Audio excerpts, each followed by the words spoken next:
Can you tell us about how Rels got started into skateboarding and how you felt about it when she first got into it?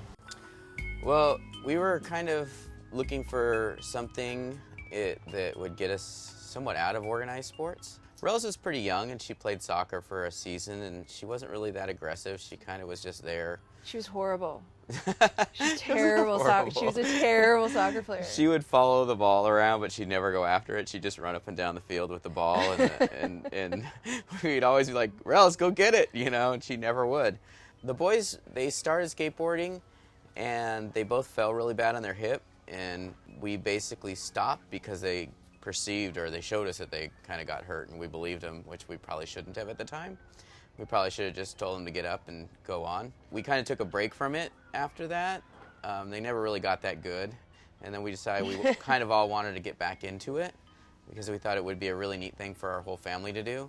We set the kids, and actually Rebecca also, up with lessons as a group. We didn't know how Rels would take to it, but she actually just took to it, and it was pretty much game on. And then she started going skating and hanging out with all the boys, and she went to some camps at the YMCA, and she'd just hang out in the vert ramp and just fakie back and forth. And I really think that helped her significantly because it just taught her balance exchange, and it taught her how to stay low and near the ramp and to keep her speed. And from then on, she skates low, and she's always on her board, and she just has really, really good balance, and she's just kept to it since then. No, I never skated when I was younger.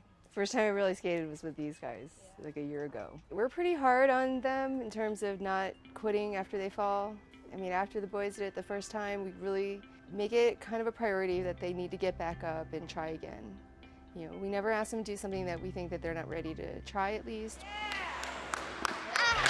Or we think that they could hurt themselves doing.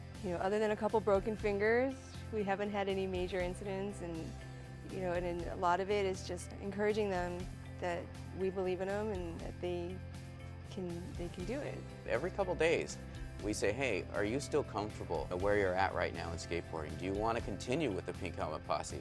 Because we want to make sure that she wants to be a part of this. Because that day comes and she says, you know what, I don't want to be a part of it. Well then, let's find something different. Because ultimately, we want her to be happy. At the end of the day, it just started out as, just a way to spend time together, be a family. So if this were to get in the way and she wasn't happy, she wasn't having fun, or we're not spending as much time together as a family, then we'd have to reprioritize because that's the ultimate goal, it's just spending time together.